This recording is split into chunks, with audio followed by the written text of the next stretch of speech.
ECRல property வாங்க எதுக்கு crores? Lakhs போதுமே. Just 4 lakhsல ECR கோவலத்துல beach resort plot. EMI 12,000 only. Stepstone presents Secret Aura. ஒரு வருஷத்துக்கு எத்தனை பேருக்கு கவர்மெண்ட் வேலை கொடுத்துருக்காங்க கேளு.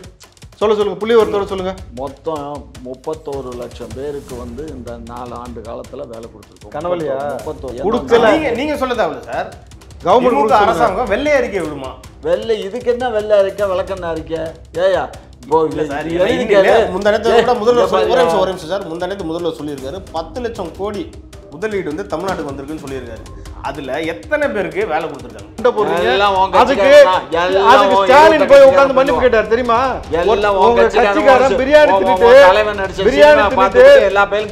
தின்னுட்டு பாக்ஸிங் போடுறீங்க, வெக்கமில்லாம சோத்துக்கு செத்த கூட்டணி, சோத்துக்கு பிச்சை எடுக்கிற தலைவன் நடிச்ச படத்தை பார்த்து போட்டு எல்லா பேரும் சோத்துக்கு உழைச்சு அந்த சோறை திங்கணும் போய் தவிர இப்படி பிச்சை எடுத்து மிரட்டு திங்க கூடாது. அரசு பள்ளியில மோசம்னு சொல்ல ஏன் மூடுறாங்க? மூடுறதுன்னா மாணவர்கள் சேர்க்கை அதிகமா இல்லாத போது 10 மாணவனுக்கு ஒரு பள்ளிக்கூடத்தை ஒரு கிளாஸ் வச்சு நடத்த முடியாது. அருகாமையில் இருக்க ஸ்கூல்ல கொண்டு அதை அட்டாச் பண்ணி இவர் எப்ப குடிக்க ஆரம்பிச்சாரு கேளு. இதுல என்ன தப்பு? நான் கேக்குறேன், நீங்க எப்ப குடிக்க ஆரம்பிச்சீங்க?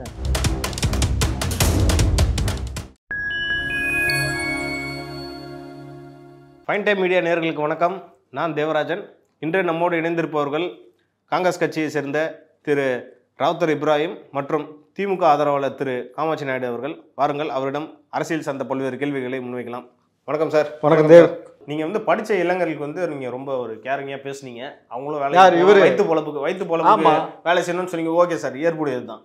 இப்போ வந்து படிச்ச இளைஞர்கள் வந்து டிஎன்பிஎஸ்சி எக்ஸாம் எழுதிட்டு ரொம்ப நாளாக ரிசல்ட்டுக்காக வெயிட் பண்றாங்க. அதுல கவர்மெண்டோட ஸ்டாண்ட் என்ன? தம்பி, கவர்மெண்ட் எதனால அதை வெளியிடல? கொஸ்டின் பேப்பரு வந்துச்சுன்னு ஒரு தடவை சொன்னான். அதுக்கப்புறம் இன்னொன்று என்ன சொன்னான், இதில் வந்து இது இல்லாமல், அதாவது இவங்க இல்லாத ஆளுங்க, அதாவது எலிஜிபிலிட்டி இல்லாத ஆட்கள்லாம் நான் இந்த கொஸ்டினை ஏன் கேட்டேன்னா, இது டிஎன்பிஎஸ்சிக்கு மட்டும் பொருந்தாது. நிறைய எக்ஸாம் வந்து எக்ஸாமே வைக்காம தான் சார் போயிட்டு இருக்கு. தம்பி நீங்க ஒரு விஷயம் புரிஞ்சுக்கணும். துணை முதலமைச்சர் சொன்ன மாதிரி படிக்காம ஜாலியாக இருந்தீங்கன்னா துணை முதலமைச்சர் ஆயிடலாம். அவ்வளோதான். அதாவது இப்போ குரூப் 4 குரூப் 2 இந்த குரூப் 1 எல்லாம் இருக்கு இல்லையா? இப்போ இந்த எக்ஸாம் எழுதி இப்போ எல்லாம் அதிகாரிகள்லாம் அப்பாயின்மெண்ட் ஆகிட்டு இருக்காங்களா இல்லையா? இல்லை, ஆகிட்டு தானே இருக்காங்க. இப்போ குரூப் இல்லை போட்டுக்கிட்டு தான் இருக்கோம், குரூப் 2ல போட்டுக்கிட்டு தான் இருக்கோம், குரூப் 4 போட்டுக்கிட்டு தான். ஒரு ஆண்டுக்கு எத்தனை லட்சம் பேருக்கு வேலை கொடுத்துருக்கீங்க? போடுறீங்க சார். வந்து ரிசல்ட்டுக்கே ஒருத்தன் வந்து 6 மாசமோ 7 மாசம் வெயிட் பண்ண வேண்டியது. 7 மாசம் இல்லை தம்பி, 4 வருஷம் ஆகி போச்சு. இந்த ஆட்சியில ஒரு வருஷத்துக்கு எத்தனை பேருக்கு கவர்மெண்ட் வேலை கொடுத்துருக்காங்க கேளு. சொல்லுங்க புள்ளி ஒருத்தரோட சொல்லுங்க. மொத்தம் 31 லட்சம் பேருக்கு வந்து இந்த 4 ஆண்டு காலத்துல வேலை கொடுத்துருக்கோம். கனவலியா? 31 லட்சம். கனவலியா? நீங்க எந்தெந்த துறையில எவ்வளவு சொல்லுங்க பாப்போம். கேளியா? சரி சொல்லுங்க, எந்தெந்த துறையில எவ்வளவு? தொழில்துறை அமைச்சர் நேத்து பேட்டி கொடுத்திருக்காரு கண்ணு, நீங்க எடுத்து பாருங்க. 31 லட்சம் பேருக்கு 4 ஆண்டுக்கு நாங்க வேலை கொடுத்துருக்கோம். அரசுலயும் தனியாரும் சேர்ந்து, அரசும் தனியாரும் சேர்ந்து, அது ஒரு பக்கம் இருக்கட்டும், அரசும் தனியாரும் சேர்ந்து கொடுத்துருக்கோம். அரசு பணியாளர்களை நான் இவ்வளவு பேருங்கிறது கரெக்டா வரையறுத்து என்னால சொல்ல இயலாது. நீங்க சொல்லதாவல சார். கவர்மெண்ட் அரசாங்கம் வெள்ளை அறிக்கை விடுமா? வெள்ளை இதுக்கு என்ன வெள்ளை அறிக்கை விளக்கண்ண அறிக்கை? ஏயா இப்போ முந்தானத்து முதல்வர் சொல்லியிருக்காரு 10 லட்சம் கோடி முதலீடு வந்து தமிழ்நாட்டுக்கு வந்திருக்குன்னு சொல்லியிருக்காரு. அதுல எத்தனை பேருக்கு வேலை கொடுத்துருக்காங்க? அதான் 31 லட்சம் பேர் வேலை பார்க்கறான்னு சொல்றோம்னா அப்புறம் எத்தனை பேருக்கு எதிர்கட்சி விடுங்க. இளைஞர்கள் வேலை இல்லாம தான் டேட்டாவோட எந்தெந்த துறையில எவ்வளவு கவர்மெண்ட்டுக்கு வேலை கொடுக்குறாங்க? நான் என்ன கேட்கிறேன், 31 லட்சம் பேருக்கு 4 ஆண்டு கொடுத்துருக்கோம். ஒவ்வொரு ஆண்டு இன்னைக்கு எத்தனை லட்சம் பேர் வந்து +2 முடிச்சுட்டு வெளியில வர்றான் சொல்லுங்க. ஒரு ஆண்டுக்கு எத்தனை பேர் +2 முடிச்சு வெளியில வர்றான்? கிட்டத்தட்ட 80 லட்சம் பேர் வர்றான். இந்த 80 லட்சம் பேருக்கு அவன் டிகிரி போகிறான் போகாமல் இருக்கான், எல்லாம் வேணாலும் பண்ணுறான்னு வச்சுக்க. எப்படின்னாலும் ஒரு 20 லட்சம் பேர் டிகிரி போயிடுப்பான். மீதம் 60 லட்சம் பேரில் வந்து டிப்ளமோ, அது ஐடி இந்த மாதிரி தொழில்கள், இப்போ சொந்த தொழிலும் ஆரம்பிச்சிருப்பான். அப்போ வேலை இல்லாத பட்டாதாரிகள் வந்து இன்றைக்கு தமிழ்நாட்டில் எவனுமே வேலை இல்லைன்னு சொல்லி இந்த வேலைக்கு போகணும்னு நினைச்சு வேலை கிடைக்காம உட்காந்துருக்கவன் எவனுமே இருக்க. நான் கூட்டிட்டு வரட்டேன் சார். நீங்க கூட்டிட்டு வாங்க, நான் வேலை கூட்டிட்டு வரட்டேன் சார். கூட்டிட்டு வாங்க, நான் வேலை தர்றேன். வேலை பார்க்க அவன் ரெடியா இருக்கணும். இருந்தா கூட்டிட்டு வாங்க. கிட்டத்தட்ட 1000 படிச்ச இளைஞர்கள் சார். தினமும் அப்ளை பண்றான், கவர்மெண்ட் எக்ஸாம் எழுதுறான், அவனுக்கு வேலை இல்ல. கண்ணே, கவர்மெண்ட் எக்ஸாம் தான் நோட்டணுமா? அவன் இங்க பாரு, கவர்மெண்ட்டை தவிர வேற வேலைக்கு போறதுக்கு அவன் தயாரா இருந்தான்னா கூட்டிகிட்டு வா. நான் இப்போவே நல்ல ட்ரைனிங் கொடுத்து அவனுங்களுக்கு தொகுப்பூதியத்தில் உடனடியாக இப்போ பள்ளியில் பள்ளி கல்வித்துறையில் ஒரு 200 பேருக்கு வேலை வாங்கி தர முடியும். அப்படிங்களா சார்? ஆமாம், அதாவது நல்ல வேலை பார்க்கணுங்கிற எண்ணம் வேலை இருக்கு. பார்க்கணும் துடிப்பா இருக்கு இளைஞர். கொண்டு வந்து நான் வாங்கி தரேன். 200 என்ன வேலை சொல்லுங்க. டீச்சிங் தான். ஸ்கூல்ல என்ன பள்ளி கல்வித்துறையில டீச்சிங் தானே இருக்கும், வேற என்ன இருக்கும்? பள்ளியில குழந்தைகளுக்கு 207 ஸ்கூலை மூடி வச்சிருக்காங்க வக்கெல்லாம். அது தெரியுமோல 207 பள்ளியில மூடி வச்சுக்கிட்டு அறிவு கட்டத்தனமா பேசக்கூடாது. எதுக்காக மூடணும்? ஸ்ட்ரென்த் இல்லாம மூடணும். ஸ்ட்ரென்த் இல்ல அந்த பள்ளிக்கூடத்துல எல்லாமே பேரண்ட்ஸ் வந்து அரசு பள்ளிக்கு அனுப்ப தயாரா. 2 மாசத்துக்கு முன்னாடி ஸ்கூல்லாம் ரீஓபன் ஆச்சு சார். என்னப்பா 2 மாசத்துக்கு முன்னாடி ஜூன் மாசம் ஸ்கூல்லாம் ரீஓபன் பண்ணாங்க. அப்போ வந்து பள்ளிக்கல்வித்துறை அமைச்சர் என்ன சொன்னாரு, தமிழ்நாடு அரசு என்ன சொல்லிச்சுன்னா, வருஷத்துக்கு வருஷம் இங்க வந்து கவர்மெண்ட் ஸ்கூல்ல சேர்ற எண்ணிக்கை அதிகமாகுதுன்னு தான் சொல்றாங்க. அப்புறம் ஏன் சார் மூடுறீங்க? ஏப்பா எல்லா பள்ளிக்கூடத்துலயும் சேர்றாங்களா? இப்ப ஒண்ணு வேண்டாம். சென்னையில 10 ஸ்கூல் மூடி இருக்கு. சென்னையில இது என்ன இல்லையா? நீங்க பாரு இங்க அப்ப ஆளுநர் சொல்ற அந்த கல்வித்தரம் குறைஞ்சிருக்குன்றது கல்வித்தரம் வந்து இந்தியாவிலேயே தமிழகத்தான் நம்பர் 1. புரிஞ்சுக்கோங்க. சும்மா கல்வித்தரம் குறைஞ்சு போச்சுன்னு குலைக்க கூடாது. கேரளா, தமிழ்நாடு, இதுதான் இன்னைக்கு டெல்லி, இந்த 3 மாநிலங்கள் தான் வந்து இன்னைக்கு கல்வியில உயர்வா இருக்கு. மற்ற மாநிலங்கள் கிடையாது. இல்ல அவரை பேச விடாது. சென்ட்ரல் மண்டேஷன் தமிழ்நாடு இன்னைக்குமே முதல்ல. அவரு ஊற்றதை நிப்பாட்டிக்கிட்டு 207 ஸ்கூல் 209 ஸ்கூல் வந்து அந்த கண்ணு இங்க பாருங்க. சென்னையில படிக்கல தானே, சென்னை தலைநகரத்துல படிக்கல 10 ஸ்கூல் மூடி வச்சா தானே. 10 ஸ்கூல பராமரிக்க துப்பு இல்ல, ஆசிரியர் ஒழுங்கா போடல, வேலை ஒழுங்கா செய்ய வைக்கிறது வக்கல்ல, சத்துணவு ஒழுங்கா கொடுக்க கிடையாது. இந்த வேலையெல்லாம் இது ஒரு குற்றச்சாட்டு சார். வெயிட் பண்ணுங்க சார், இது ஒரு குற்றச்சாட்டு. இந்த கஞ்சா போதை இதெல்லாம் கூட தமிழ்நாடு முதல்வரிடம் தான். சட்டம் ஒழுங்கு இல்ல நீங்க அப்படியே லேசா ஆந்திரா பக்கம் போயிட்டு வாங்க. தமிழ்நாடு பத்தி சொல்லுங்க. முதல் இடத்துல இருக்குன்னு சொல்லுங்க. நான் போய் சொல்லிடுறேன். சும்மா ஆந்திரால இருந்து வந்தனாலதான் இந்த பிரச்சனையே உங்களுக்கு புரிஞ்சா? இப்ப கஞ்சாவே ஆந்திரால இருந்தா எங்க வருது? ஆளுங்களே ஆந்திரால எப்படி சார் உள்ள வருது? அப்ப தமிழ்நாடு போலீஸ் என்ன சார் பண்ணிட்டு இருக்கு? தமிழ்நாடு ஆளுங்க தான் புடிங்கிட்டு இருக்கானுல்ல. வர்றவிட்ட பூரா புடிங்கி தான் கொண்டு வந்து குமிக்கிறாங்க, அவங்கள கைது பண்றாங்க. இல்ல இவர் ஆந்திரா கணிச்சிட்டு அந்த பிரச்சனை சரியா இருந்தம்பி சார். இது வந்து ஏற்படுதா இல்ல சார்? அப்ப வந்து தமிழ்நாடு கவர்மெண்ட் போலீஸ் வந்து எதுவுமே செயல்படலன்னு தான் நீங்க சொல்றீங்க. உங்க வார்த்தை அப்படிதான் பாரு. தமிழ்நாடு கவர்மெண்ட் எத்தனை ஒரு வருஷத்துக்கு எத்தனை கஞ்சா கேஸ் போட்டுருக்குன்னு எழுதி கேளு. பயங்கரமா கஞ்சாக்கள் வந்து கடத்தப்பட்டு இன்னைக்கு வந்து இன்றைய முதல்வர் வந்து எதிர்கட்சி தலைவராக இருக்கும்போது இதே குற்றச்சாட்டு வச்சார். தமிழ்நாட்டுல போதை புழக்கம் ஒழிக்கிறதுக்கு தான் நாங்க வரோம்னு சொன்னவர் அவரு. ஆமா, இப்ப நாங்க ஒழிச்சிட்டோம். இப்ப தமிழ்நாட்டுல எங்கேயுமே கஞ்சா பயிரிடப்படலை. அதுக்கு வந்து 100க்கு 100 சொல்லலாம். முன்ன எல்லாம் மேற்கு தொடர்ச்சி மலையில கஞ்சா ஈஸியா பயிர் பண்ணுவாங்க. இப்ப அதெல்லாம் இப்ப எங்கேயுமே பயிர் பண்ண உடல. கஞ்சா ஒழிச்சாச்சு. நம்ம நாட்டுல கஞ்சா இல்லாதனால வெளி மாநிலங்கள்ல இருந்து இந்தியாவுக்குள்ள தமிழ்நாட்டுக்குள்ள அப்ப காவல்துறை ஒழுங்கா வேலை செய்யல. அதானே எடுத்துக்கலாம் சார். அப்ப வந்து போலீஸ் வந்து முதல்வர் கண்ட்ரோல்லே இல்ல. தமிழ்நாடு அரசு கண்ட்ரோல்ல நீ இருக்கியா? இப்படி பேசுறேன்னா நீ அரசு கண்ட்ரோல்ல இருந்தா நீங்க எல்லாம் இப்படி பேச மாட்டீங்க. அரசு உங்களை எல்லாம் வாயடிக்க விட்டு உங்களை இந்த ஊடகத்தை பூரா நாசமா ஆக்கி வச்சிருக்கு. நீங்க வந்து திமுக வந்து கருத்து சுதந்திரமா இல்லன்ற மாதிரி தான் எடுத்துக்கணும். இல்ல இல்ல தம்பி, சுதந்திரம் இருக்கா இல்லையாங்கிறது உனக்கு தெரியாது. ஏன்னா நீங்க வந்து ஒரு ஊடகவியாளர், உங்களுக்கு தப்பு பேசியே பழக்கப்பட்டவங்க. கருத்து சுதந்திரம் இல்லைன்னா கேட்க இயலுமா? நீ ஒரு கேள்வி கேட்க முடியுமா என்கிட்ட? கருத்து சுதந்திரம் இருக்க போய் தான் என்கிட்ட கேட்கிற. இல்லைன்னு சொன்னாக்க இந்நேரம் உன்னை தூக்கி மேல போட்டிருப்பேன்.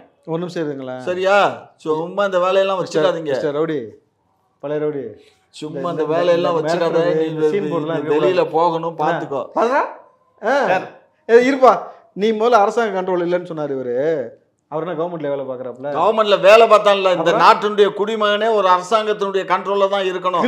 அரசு பணியாளர் மட்டுமல்ல, அரசுல இருக்க மக்கள் கூட அரசு கண்ட்ரோல் தான். அரசு கண்ட்ரோல். அதனாலதான் கஞ்சா உள்ள வந்துட்டு இருக்கு, அபின் உள்ள வந்துட்டு இருக்கு, பொம்பளை பிள்ளை மேல கை வைக்கிறீங்க, அண்ணா யூனிவர்சிட்டிக்குள்ள உள்ள புந்து எல்லாம் சேட்டையும் பண்றீங்க, பிரியாணி கடையில போய் சோறு திருடிட்டு கேவலமா அங்க போய் சண்டை போடுறீங்க. அதுக்கு ஸ்டாலின் போய் உட்கார்ந்து மன்னிப்பு கேட்டார் தெரியுமா? உங்க கட்சிக்காரன் பிரியாணி தின்னுட்டு எல்லா பேரும் கெட்டு பிரியாணி பாக்ஸிங் போடுறீங்க. வெக்கமில்லாம சோத்துக்கு செத்த கூட்டீங்க. சோத்துக்கு பிச்சை எடுக்கிற தலைவன் நடிச்ச படத்தை பார்த்து போட்டு சோத்துக்கு எல்லா பேரும் சோத்துக்கு உழைச்சு அந்த சோறை திங்க போய் தவிர இப்படி பிச்சை எடுத்து மிரட்டு திங்க கூடாது. இதுக்கு ஸ்டாலின் வேற நேர்ல போய் இது பண்ணிட்டு மன்னிச்சிங்கன்னு சொல்லிட்டு மன்னிப்பு வேற கேட்டு வந்தாரு. அது நாங்க எத்தனை வருஷம் 8 வருஷத்துக்கு அப்ப இருந்து இப்ப வரைக்கும் தான் எதிர்கட்சியா இருக்கும் இப்ப வரைக்கும் தான் எதிர்கட்சியா இருக்கும்போது பிரியாணி கடைக்குள்ள பூந்து சோத்தை திருடி பிச்சை கட்டானுங்க, சண்டை போட்டானுங்க. ஆளுங்கட்சியா வந்ததுக்கு அப்புறம் பிரியாணி கடைக்காரனே அண்ணா யூனிவர்சிட்டிக்குள்ள போறான். ஆமா, இது வந்து சட்டம் ஒழுங்கு, பள்ளிகள் மூடல், இதை பத்தி கஞ்சா புழக்கம், இதை பத்தி நிறைய பேசணும் தம்பி. பள்ளிகள் மூடல்ங்கிறத தவிர பள்ளிகள் வந்து மாணவர்கள் வருகை வந்து நிறைய இருக்கு. அதே சமயத்துல அந்த பள்ளிக்கூடத்துல மட்டும் வர மாட்டாங்க. அந்த பள்ளிக்கூடத்துல இல்ல, அந்த ஏரியால மற்ற ஏரியா. இப்போ ஒன்றும் வேண்டாங்கண்ணே, சென்னையில் இங்கே இருந்து கொஞ்சம் தள்ளி போங்க, அந்த ஸ்கூலில் இந்த வருஷம் அட்மிஷன் என்னன்னு கேட்டு பாருங்க. இந்த வருஷம் மட்டும் இந்த ஸ்கூல்ல அது ஏன் குறைவா இருக்கு? 60,000 பேர் ஜாயின் பண்ணிருக்காங்க. எந்த ஸ்கூல்ல கேளுப்பா? 60,000 பேர் ஏன் குறைவா இருக்கு? ஏன் வந்து பள்ளி அது தரம் இல்ல. காரணம் என்ன? தரம் குறைவா இருக்கு. தரம் குறைவெல்லாம் இல்லை தம்பி. மாணவர்கள் அங்க இருக்கக்கூடியவங்க எல்லாம் பெற்றோர்கள்ட்ட ஒரு தப்பான அபிப்பிராயம் இருக்கு. கவர்மெண்ட் ஸ்கூல் போனா தண்ணி இல்ல, டாய்லெட் ஃபெசிலிட்டி இல்ல, சோறு இல்ல, டீச்சர் இல்ல, காம்பவுண்ட் இடிச்சு விழுகுது, மேல்கூரை இடிச்சு விழுகுது தானே சார். இதெல்லாம் கூட இருக்கு சார், நடந்துக்கிட்டு தான் இருக்கு. இங்க பாரு, அரசு பள்ளிக்கூடம் நாங்க ஆட்சிக்கு வந்த உடனே எல்லாமே கட்டிடல. எல்லாமே 20 வருஷம் 30 வருஷம் முன்னாடி உள்ள. ஏன் பராமரிக்கல? பராமரிப்பு பிடபிள்யூன்னு ஒரு டிபார்ட்மெண்ட் இருக்கு, அது பராமரிப்பு செய்யத்தான் செய்யுது. 1-2 இடங்கள்ல, எத்தனை இடங்கள் தமிழ்நாட்டில் இருக்க அத்தனை பள்ளிக்கூடங்களை இடிஞ்சு விழுந்துருச்சு. 207 ஸ்கூல் மூடிட்டீங்க. மூடிட்டா மாணவர்கள் சேர்க்கை இல்லை அந்த பள்ளிக்கூடத்துல இல்லையே தவிர அக்கம் பக்கத்துல இருக்க பள்ளிக்கூடத்துல கொண்டு அந்த மாணவர்களை இணைச்சிருக்கோம். சும்மா பிரைவேட் ஸ்கூல்ல தனியார் பள்ளி வச்சிருக்காங்க. திமுக நிறைய பேர் தனியார் பள்ளி வச்சிருக்காங்க. இது கூட இப்படி கூட எடுத்துக்கலாமா சார்? இங்க வந்து குவாலிட்டியை கம்மி பண்ணிட்டு நம்ம பள்ளிக்கு வந்து இழுக்கலாம் மாணவர்களை, கட்டணமும் அதிகமா இருக்கும். உங்க தனிப்பட்ட நீ ஒரு விஷயம் புரிஞ்சுக்கோ. நாங்க வச்சிருக்க சென்சைன் பள்ளிக்கூடம் வந்து எவ்வளவு மாணவர்கள் அங்க படிக்கிறாங்க, அங்க வந்து எவ்வளவு கட்டணம் கட்டி படிக்கிறாங்க, அது ஒண்ணுதான் உங்களுக்கு கண்ணுக்கு உறுத்தும். இலவசமா கொடுத்துருவீங்களா? இலவசமா அதை எப்படி கொடுக்க முடியும்? வாத்தியானுக்கு நாங்கள் 3000 ரூபா சம்பளம், 30,000 சம்பளம் கொடுக்குறோம், 40,000. கல்விக்கு முக்கியத்துவம் கொடுக்குறவங்களே நீங்க. கல்விக்கு முக்கியத்துவம்னா அது வந்து ட்ரஸ்ட்டு போட்டு கவர்மெண்ட் எய்டடில். இப்போ எங்கள் காலேஜ் இருக்குது, கவர்மெண்ட் எய்டட் காலேஜ். வாத்தியானுக்கு சம்பளம் கொடுக்குது, சாக் பீஸு கூட கவர்மெண்ட்டு தான் கொடுக்குது. அதனால் மாணவர்களை வந்து ஒரு வெறும் 1000 ரூபாய் 1500 ரூபா தான் அட்மிஷன் ஃபீ, அவ்வளோதான், ஃப்ரீயாக படிக்கிறாங்க. அது எங்கள் கல்லூரியிலே அப்படி. இது மாதிரி அரசு கல்லூரியில் இதை காட்டிலும் இன்னும் சலுகைகள் ஜாஸ்தி. அதனால் இப்போ கண்ணு இங்கே பாருங்கள், 5 கிலோமீட்டருக்கு இன்றைக்கி ஒரு கல்லூரி இருக்குது கண்ணு. அரசு கல்லூரி 5 கிலோமீட்டருக்கு இருக்குது. 3 கிலோமீட்டருக்கு ஒரு ஹையர் செகண்டரி ஸ்கூல் இருக்குது. இவ்வளோ இருந்தும் எப்படி பிரைவேட் ஸ்கூல் இப்படி இருந்தும் எப்படி இவ்வளோ பிரைவேட் ஸ்கூல் இருந்துச்சு? ஒரு எலிமெண்ட்ரி காலேஜ் 2 கிலோமீட்டருக்கு ஒரு எலிமெண்ட்ரி ஸ்கூலு, 1 கிலோமீட்டர், அதாவது ஒரு அந்த சரௌண்டிங்ஸில் ஆரம்ப பள்ளி இருக்குது. சரியா? இவ்வளவு வந்து அந்த அரசாங்கம் திராவிட மாடல் ஆட்சி வந்ததுக்கப்புறமும் அதுக்கு முன்னாடியும் நிறைய பள்ளிகள் வந்து கட்டப்பட்டது. அதோடு மட்டும் இல்லாமல் கிட்டத்தட்ட ஒரு 52 ஆஸ்பத்திரி, அதாவது மெடிக்கல் கல்லூரிகள், மருத்துவ கல்லூரிகள். அவர் தான் உருட்டுறாரு. மருத்துவ கல்லூரிகள் இருக்கா? 205 பள்ளி மூடிட்டாங்க. இதுக்கப்புறம் அடுத்த வருஷம் எத்தனை பள்ளி மூட போறாங்க? நாங்க மொத்தமே பள்ளிக்கூடத்தை போறோம் மூடிட்டு தொழில். இது அப்படிதானே சார் போகுது?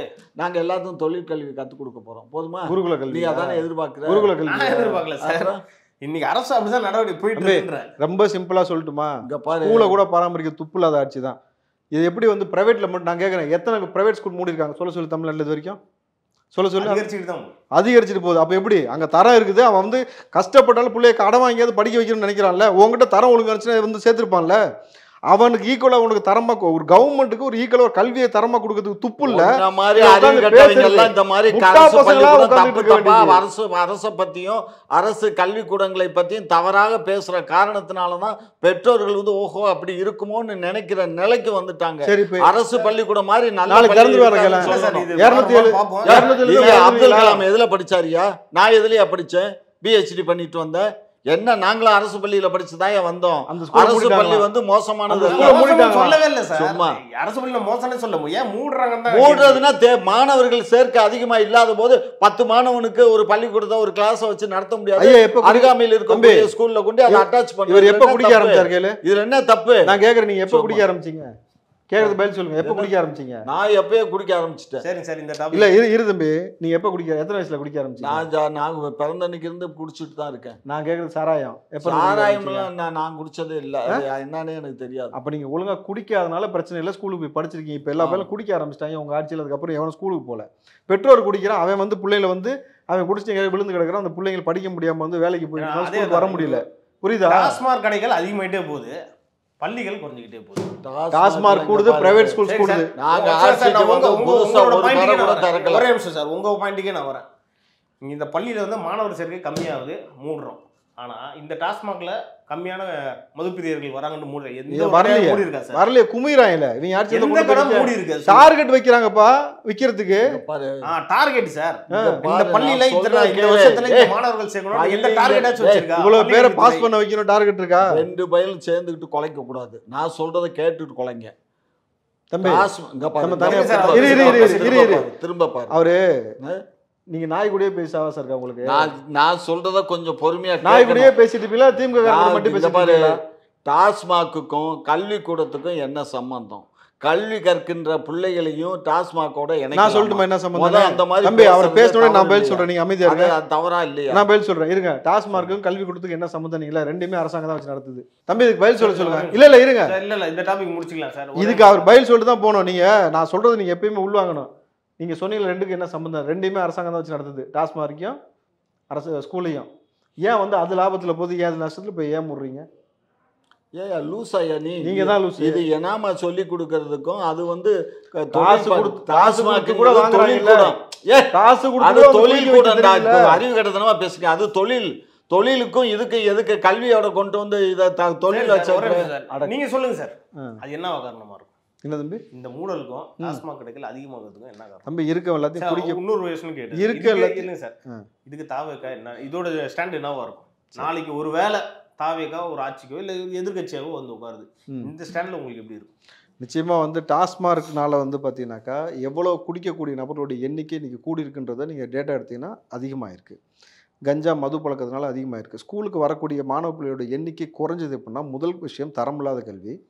ரெண்டாவது விஷயம் அங்கே போதிய ஆசிரியர்கள் இல்லை. மூணாவது போதிய குடிநீரோ பாத்ரூம் ஃபெசிலிட்டோ. ஆமாம் தரமாக இருந்து சொல்லிக் கொடுக்குறாங்களா? சென்ட்ரல் எலிமெண்டரி ஸ்கூல்ல தமிழ்நாடு தான் வருஷம் ஃபர்ஸ்ட்ல இருக்கு. தம்பி சொல்லிக் கொடுக்குறதுக்கு ஆளே இல்லா ஸ்கூலில் யார் போய் படிப்பா? வெறும் ஸ்கூலை திறந்து வச்சுட்டா நீங்களா உட்காந்து நீங்களா படிச்சு நீங்களா எக்ஸாம் எழுதி வந்துடுவீங்களா? போதிய ஆசிரியர் போடணும்ல, ஆசிரியர் போடணும்ல. ஆசிரியர் போடுறது துப்பு இருக்கா அவங்களுக்கு? ஆசிரியர் போட்டு நீ ஒழுங்கான கல்வி கொடுத்தா ஏன் ஸ்கூலை மூடுறீங்க சொல்லுங்க பார்ப்போம். ஏன் ஸ்கூலை மூடுறீங்க? உங்களால் எதுக்கு வந்து நடத்த முடியல? ப்ரைவேட் ஸ்கூல் மட்டும் எப்போ இது வரைக்கும் மூடவே இல்லையே? ஏன் ப்ரைவேட் ஸ்கூல்ஸு காலேஜ்லாம் போயிட்டே இருக்குல்ல ரெகுலராக? அப்போ குடிக்கக்கூடிய எண்ணிக்கை கூட்டி இருக்குல்ல. நாளைக்கு டிவிக்கு ஆட்சிக்கு வந்தாக்கா முதல்ல இந்த கல்வி விஷயத்தான மேஜராக கையில் எடுக்கிறோம். ஆரம்பத்துலேருந்தே கல்வி விருது விழாவிலேருந்து மாணவ பிள்ளைகளை படிக்க வைக்கிறதுக்கு செய்யக்கூடிய உதவிலேருந்து எல்லாம் பண்ணும் பொழுது இந்த அரசாங்க ஸ்கூலை வந்து புதுமைப்படுத்துவது, மேன்மைப்படுத்துவது, போதிய ஆசிரியர் போடுவது, போதிய பாதுகாப்பு மெயினாக கொடுக்கறது. கண்டவெல்லாம் வந்து கை வைக்கிறான் தெரியுமா குழந்தைகள் மேலே, அந்த மாதிரி விஷயங்கள் இல்லாமல் ஒரு நெறிமுறைப்படுத்தி அரசாங்க பள்ளிகளில் இனிமேட்டு அரசு சார்ந்த ஊழியர்கள் படிக்கணும்ன்ற ஒரு திட்டத்தை நிச்சயமாக வந்து இம்ப்ளிமெண்ட் பண்ணுவோம். அதன் மூலமாக தான் இது சரி செய்யப்படும். இப்போ இந்த மூடலுக்கான காரணம் வந்து இன்னைக்கான பெற்றோர்கள் வந்து பெருசாக தனியார் பள்ளிக்கு அவங்களோட பசங்களை ப்ரைவேட்டில் போய் சேர்த்தா தான் நல்ல கல்வி, ஒரு குவாலிட்டியான ஒரு எஜுகேஷன் கொடுப்பாங்கன்ற ஒரு மைண்ட் செட் வந்து மைண்ட் செட் கிடையாது. உண்மை இல்லை சார். அது வந்து கவர்மெண்ட் இல்லை சார். கவர்மெண்ட் வந்து ப்ராப்பராக ஒரு அவேர்னஸ், ஒரு விழிப்புணர்வு கொடுத்தா இது வந்து தடுக்கப்படுமா? முடியாது. ப்ராப்பர் அவேர்னஸ் கொடுக்கறதுக்கு முன்னாடி ஸ்கூலை மூலம் திறந்து வச்சுருக்கணும். புரியுதுங்களா? நீங்கள் இவ்வளவு ஸ்கூல் இருக்குது, இவ்வளவு சீட் இருக்குது, இவ்வளோ ஆசிரியர்கள் இருக்காங்க, அந்த ஆசிரியருக்கான கல்வி தகுதி இந்த தகுதியில் இருக்கிறாங்க, இவ்வளவு பாதுகாப்பு இருக்குது, குடிநீர் இருக்குது, எல்லா பிரச்சனையும் இல்லாமல் நீங்கள் வந்து சேர்க்கலாம்னு சொல்கிறதுக்கு மேலே ஒரு அரசாங்கத்துக்கு முடியுது. தனியார் பள்ளிக்கூடத்தில் எவன் குவாலிஃபைடு டீச்சர் இருக்கா? தனியார் பள்ளியில் எவனாவது குவாலிஃபைடு டீச்சர் இருக்கான்னு சொல்லுங்க. சரி, ஒரு அதுக்கு மட்டும் பதில் சொல்லுங்க. நான் ஒரு விஷயம் புரிஞ்சுக்கோ. அரசாங்கங்கிறது யானை மாதிரி, தனியாருங்கிறது எலி மாதிரி. சரியா? அப்ப எலிக்கு உணவு கொஞ்சமா தேவைப்படும், யானைக்கு உணவு ஜாஸ்தி தேவைப்படும். அதனாலதான் கொள்ளடிக்கிறாங்க. இது அரசாங்கம், அதனாலதான் கொள்ளடிக்கிறாங்க. புரியுதா? இருக்கும். அதனாலதான் கொள்ளடிக்கிறாங்க. அரசாங்கத்துல வந்து நீங்க பாருங்க, நாங்க வாத்தியார்களுக்கு சம்பளம், நான் சொல்றது ஒண்ணுதான். இன்னைக்கு ஆசிரியருக்கு இன்னைக்கு செகண்ட் கிரேட் டீச்சர் வாங்குற சம்பளம் 1.5 லட்சம் ரூபாய் வாங்குறான். இதே தொகுப்பூதியத்தில் வாத்தியார் அந்த ஸ்கூலில் போட்டோம்னா 20,000 சம்பளம். அப்போ 1.5 லட்சம் சம்பளம் வாங்கக்கூடிய ஒரு வாத்தியான வேலையை விட்டு நிப்பாட்டினா இவன் தொகுப்பூதியத்தில் சம்பளத்துக்கு வேலை பார்க்குற வேலையை அவன் பார்க்க மாட்டேங்கிறான். 1.5 லட்சம் 2 லட்சம் சம்பளம் வாங்க யாருமே வேலை வாங்க துப்பு இல்லையா உங்களுக்கு? எவனும் வேலை பார்க்க மாட்டேங்கிறான். யாருமே வேலை வாங்க துப்பு இல்லையா? அட்மினிஸ்ட்ரேஷன் அவ்வளவு மோசமா இருக்கா உங்களுக்கு? இந்த பாருத்தா, அதான் உண்மை. வாயில எதை வேணாலும் வடை சுட்டுட்டு போயிடலாம். ஆனா ஆட்சி நடைமுறையில் பாரு, இன்ஸ்பெக்டர் ஆஃப் ஸ்கூல்ஸ் இருக்கான், டிஓ இருக்கான், சிஓ இருக்கான், அதுக்கப்புறம் வந்து டைரக்டர் இருக்காரு. அதுக்கப்புறம் இவ்வளவு பேர் இருந்து வேலை செய்யல, வேலை செய்யலைன்னா பண்ணுவாங்கய்யா. இதெல்லாம் எல்லாமே மாத்திடுவாங்களா சார்? தாவேக்கு ஆட்சிக்கு வந்துட்டா எல்லாம் குற்றச்சாட்டு எல்லாமே தாவேக்கு ஆட்சிக்கு வந்துட்டா நாளைக்கு மாறிடும். ரொம்ப சிம்பிள் தம்பி. ஒழுங்கான ஆசிரியர் போட்டு ஒழுங்கான இன்ஃப்ராஸ்ட்ரக்சர் கொடுத்தாக்கா போடுவானுங்க, புடுங்குவானுங்க. அட போயா நீ வேற. சரிங்க சார், ஓகே சார். இரு ஒரு நிமிஷம் செல்ல சார். என்னை பாருங்க, என்ன தோண பாக்குறது? வயசான மனுஷன் பாக்குறேன், ஆமா பெரிய மனுஷன் உடனே கேட்டுருவேன். இந்த பாரு, சீமான் அப்படிதான் சொல்லிட்டு இருக்காரு. நான் சீஃப் மினிஸ்டரா வந்தா நான் எல்லாத்துக்கும் வேலை வாய்ப்பை கொடுத்துருவேன், எல்லாத்துக்கும் ஹைடெக்கா மாடு மேய்க்க அனுப்பிச்சிருவேன், எல்லாத்துக்கும் மாடு மாநாடு போடுவேன். சீமானோட தான் சார் ஒரு மாற்று. இல்ல இருங்க போதல இருங்க, முடிச்சு விட்டு போறேன் சார். இல்ல சார், இது மட்டும் கேள்வி. நேற்று சீமான் அவர்கள் வந்து செஞ்சியில் ஒரு மாநாடு போட்டிருந்தார். அதில் என்னன்னா தாவேக்காவுக்கு என்ன கொள்கைன்ற மாதிரி ஒரு கிண்டல் பண்ணி சொல்லியிருந்தார். டிவிக்கேன்னா நீ டிவிக்கு வந்தவனா அப்படின்ற மாதிரிலாம் பேசியிருந்தார். அது எப்படி சார் பார்க்குறீங்க? தாவேக்கா காது கேட்கலான்னு பார்க்குறேன், சீமானுக்கு செவிடு மாட்டிங்கன்னு பார்க்குறேன். ஏன்னா ஒரு பக்கம் வந்து காது கேட்கக்கூடிய திறன் குறைஞ்சிருக்கு, இஎன்டி டாக்டரை பார்க்கன்னு கேட்குறேன். அவன் எப்படி டிவிக்கேன்னு சொன்னால் உனக்கு டிவிக்கேன்னு கேட்குது, தளபதின்னு சொன்னால் உனக்கு தலைவலின்னு கேட்குதுனாக்கா உங்கள்கிட்ட கோளாறு இருக்கா இல்லையா? ஒன்று மூளையில் கோளாறா காதில் கோளாறான்னு டாக்டரை பார்த்து நீங்கள் செக் பண்ணணும். அதை விட்டுட்டு பொது இடத்துல வந்து பொது மேடைகளில் வந்து இஷ்டத்துக்கு பேசக்கூடாது, புரியுதுங்களா? உங்களுக்கு என்ன கொள்கை இருக்குது? கள்ளச்சாரம் எங்காச்சும் பொழைச்சிப்பேன்னு சொன்னால் உனக்கு என்ன கொள்கை இருக்குது? தமிழ் தேசியம் இருக்குது. சிவன் பார்வதி ஊத்த முண்டை காம கொடுன்னு சொல்ல உனக்கு என்ன கொள்கை இருக்குது? நேற்று வரைக்கும் பெரியார் நல்லவர், இன்றைக்கி பெரியாரே ஒரு மண்ணு தாங்கிற, உனக்கு என்ன கொள்கை இருக்குது? சொல்லுங்கள். இது தமிழினத்தை கொண்ட திமுகவோட எந்த ஒட்டுமுறையில் ஓரலன்னு சொல்லிட்டு ஸ்டாலின் வீட்டில் போய் குத்த வச்சு உட்காரு, உனக்கு என்ன கொள்கை இருக்குது? திமுக திராவிட கட்சி 2 பேரும் அழிச்சிருன்னு சொன்னதுக்கப்புறம் எடப்பாடி சசிகலாம் சேர்த்து வைக்க போய் உட்காந்து உனக்கு என்ன கொள்கை இருக்குது? இவ்வளோ விடுப்பா, ஒரு பொது மேடையில் பொது நிகழ்ச்சி கலந்துக்கிட்டு இருக்கும்போது ஒருத்தன் கேள்வி கேட்டால் இறங்கி போய் அடிப்பியா? நீ அடிப்பியா? ஒரு தலைவன் செய்யக்கூடிய வேலையாது. காலையில் வீரன் ஏதாவது சந்திச்சுட்டு வந்தீங்களா என்ன? ஒரு தலைவன் இறங்கி போய் அடிப்பியா?